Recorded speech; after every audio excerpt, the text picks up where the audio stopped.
Épître aux Galates, chapitre 2, premier paragraphe, versets 1 à 10.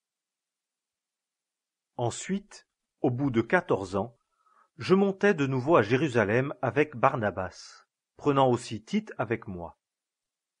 Or j'y montais selon une révélation, et je leur exposai l'évangile que je prêche parmi les nations, mais, dans le particulier, à ceux qui étaient considérés, de peur qu'en quelque manière je ne courusse ou n'eusse couru en vain. Cependant, même Tite qui était avec moi, quoiqu'il fût grec, ne fut pas contraint à être circoncis.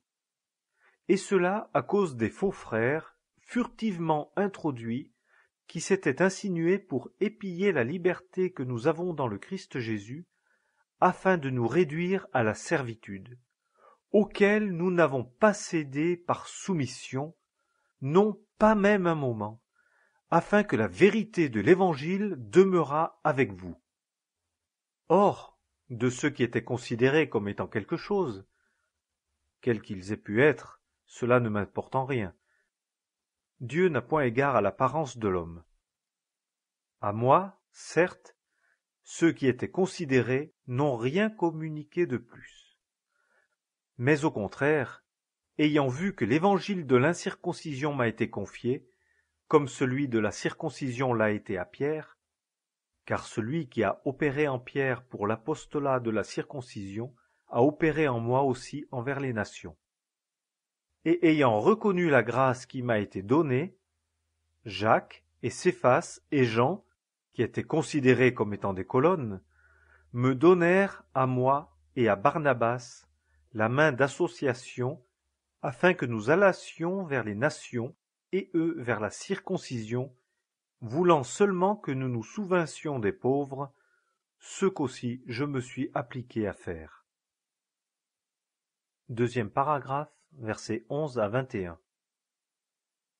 Mais quand Céphas vint à Antioche, je lui résistai en face, parce qu'il était condamné. Car, avant que quelques-uns fussent venus d'auprès de Jacques, il mangeait avec ceux des nations. Mais quand ceux-là furent venus, il se retira et se sépara lui-même, craignant ceux de la circoncision.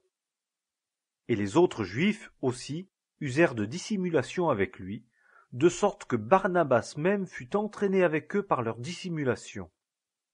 Mais quand je vis qu'il ne marchait pas droit, selon la vérité de l'Évangile, je dis à Céphas devant tous, « Si toi, qui es juif, tu vis comme les nations, et non pas comme les Juifs, comment contrains-tu les nations à judaïser?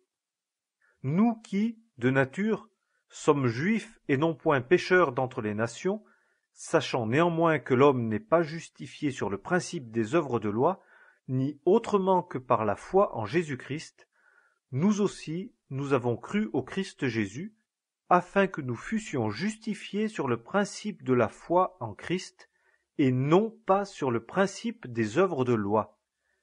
Parce que sur le principe des œuvres de loi, nulle chair ne sera justifiée. Or, si en cherchant à être justifiés en Christ, nous-mêmes aussi nous avons été trouvés pécheurs, Christ donc est ministre de péché. Qu'ainsi n'advienne. Car si ces mêmes choses que j'ai renversées je les réédifie, je me constitue transgresseur moi-même. Car moi, par la loi, je suis mort à la loi afin que je vive à Dieu. Je suis crucifié avec Christ. Et je ne vis plus, moi, mais Christ vit en moi.